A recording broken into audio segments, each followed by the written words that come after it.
কথা হলো, এই দুনিয়াতে যারা জন্মগ্রহণ করেছে, যে প্রাণী জন্মগ্রহণ করেছে না কেন, তাকে অবশ্যই অবশ্যই মৃত্যুর স্বাদ আস্বাদন করতে হবে। আর এই প্রাণীকুলের মধ্যে, এই মাখলুকাতের মধ্যে সবচাইতে শ্রেষ্ঠ মাখলুক হলো, আশরাফুল মাখলুকাত হলো মানব জাতি, মানুষ। তো একজন মানুষ মৃত্যুবরণ করার পরে সে কবরের মধ্যে অবস্থান করতে থাকে। কতদিন অবস্থান করবে এটার পরিমাণ একমাত্র আল্লাহ পাক রব্বুল আলামিন ভালো জানেন। কিয়ামত সংঘটিত হওয়ার আগ পর্যন্ত ওই মানুষটাকে কবরের মধ্যে অবস্থান করতে হয়।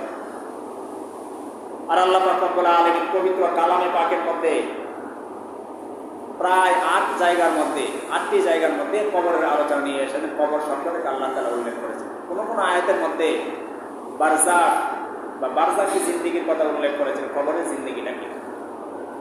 আল্লাহ তাআলা আয়াতের মধ্যে বলেছেন, আলহাকুমুত তাকাসুর হাত্তা যুরতুমুল মাকাবির। এখানে কবরের বহু বচন মাকাবির শব্দ আল্লাহ তাআলা ব্যবহার করেছেন। আরেক আয়াতের মধ্যে আল্লাহ তাআলা বলেন, আফালা ইয়ালামু ইযা বু'সিরা মা ফিল কুবুর। এখানে আল্লাহ তাআলা কবর শব্দটাকে নিয়ে এসেছেন। এবং অসংখ্য হাদিসের মধ্যে কবরের ব্যাপারে বিভিন্ন আলোচনা এসেছে। এক হাদিসের মধ্যে নবীজি বলেন, আল কবরু রাউদাতুম মিন রিয়াদিল জান্নাহ আও হুফরাতুম মিন হুফারিন নার। নবীজি বলেন, একটা মানুষকে যখন কবরস্থ করা হয়, কবরস্থ করার পরে ওই কবরটা হয়তো ওই ব্যক্তির জন্য জান্নাতের একটা বাগান হয়ে যাবে, অন্যথায় ওই ব্যক্তির জন্য জাহান্নামের একটা গর্তে পরিণত হবে। নাউযুবিল্লাহ। তাহলে মুহতারাম হাজিরিন, এই যে আল্লাহ পাক রব্বুল আলামিন এবং নবী আলাইহিস সালাতু ওয়াস সালাম কোরআন এবং হাদিসের মধ্যে কবর সংক্রান্ত এত আলোচনা করেছেন। এক আয়াতের মধ্যে তো আল্লাহ তাআলা সরাসরি বলে দিয়েছেন যে মৃত্যু যখন কাউকে পাকড়াও করতে আসে, আজরাইল যখন কাউকে পাকড়াও করতে আসে, তখন সে বলে যে আমাকে আর কিছু সময় দাও। আল্লাহর কাছে সে আরজি পেশ করে। আল্লাহর ফেরেশতা তখন বলে যে কেন তোমাকে আর সময় দিব, তোমাকে 50 বছর 60 বছর সময় দিয়েছি, হায়াত দিয়েছি, এখন আবার তুমি সময় চাইতেছো কেন?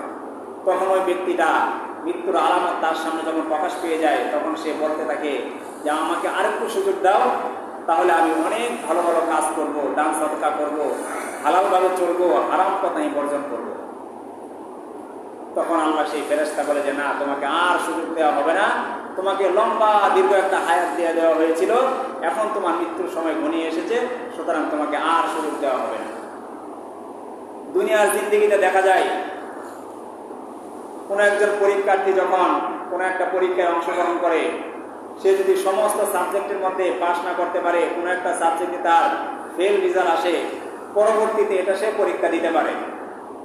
ঠিক তদ্রুপভাবে দুনিয়ার হায়াতটা হলো আমাদের জন্য একটা পরীক্ষার হল, কিন্তু ওই পরীক্ষার্থীর মতো দ্বিতীয়বার আবার পরীক্ষায় অংশগ্রহণ করার আমাদের কোনো সুযোগ নেই।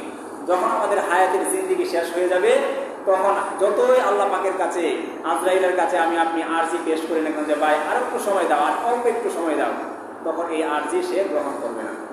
কারণ মৃত্যু এরকম একটা জিনিস, 1 মিনিট পূর্বেও আমার আপনার কাছে আসবে না, 1 মিনিট পরেও আসবে না। যখন আপনার আমার মৃত্যু লিখিত আছে, ঠিক ওই সময় আজরাইল আমার আপনার সামনে হাজির হয়ে যাবে।